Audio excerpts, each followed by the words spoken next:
Don't you want me like I want you, baby? Don't you need me like I need you now? See tomorrow, but tonight go crazy. 聖莫里茨滑雪場呢係一個海拔高3057米，世界呢排第12嘅滑雪場。呢處呢有35條嘅雪道，22條嘅纜車線。要留意呢，佢每一條嘅纜車線呢，佢嘅開始同埋關閉嘅時間呢，都未必一樣嘅。我自己呢就試過喺 Y 線滑落去，纜車就閂咗，咁啊上唔返去喎。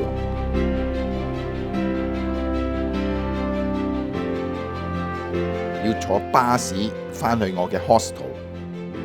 好彩呢，我嘅滑雪票呢係包可以係聖莫茨呢個城市裏邊呢免費坐巴士。或者咧，你已經買咗瑞士旅遊通證，咁你都可以免費搭嘅。你只要揾啱去火車站方向嘅巴士就得㗎啦。我分享下咧喺度嘅滑雪資訊啦、經歷啦同埋交通。瑞士嘅使費咧就出名貴㗎啦。咁呢次咧，我選擇咧住啲較經濟嘅地方。今次咧，我就住喺呢度嘅青年旅社。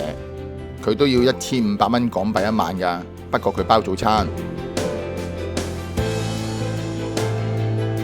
先講嚟青年旅社嘅路線啦，咁佢好簡單嘅，一落火車你行20米就揾到巴士站㗎啦。我坐嘅巴士呢係609號線，總站呢就係我住嘅地方青年旅社。你需要坐11分鐘左右嘅巴士。呢個城市呢，大約4000幾人，好多都好有錢嘅喺度住嘅。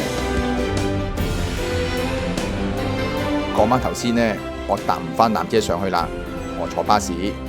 咁我先坐605號巴士去火車站，再轉609號巴士返去我嘅青年旅社。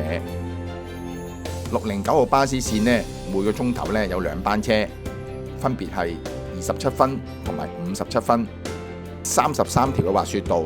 藍線係初級，紅線係中級，同埋最高級嘅黑線。呢度嘅雪質呢，我覺得好正嘅，雪場大啦，地方寬闊啦，最重要呢，瑞士嘅風景呢，真係好靚。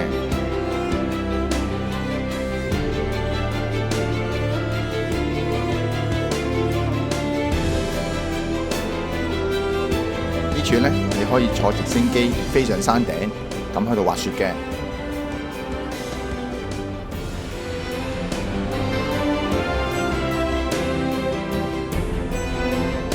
我分享下2條連結俾大家，如果大家有興趣呢，入去睇下。當然唔止聖莫里茨嘅，你可以去瑞士嘅其他地方滑雪都得㗎。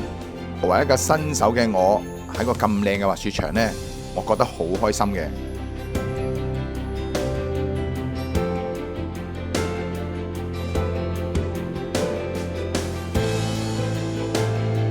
2日滑雪嘅雪票費用就151蚊瑞士法郎，為起港幣呢就1450蚊。你最早呢可以每日嘅早上7點50分開始滑，滑到下晝嘅5點30分完結。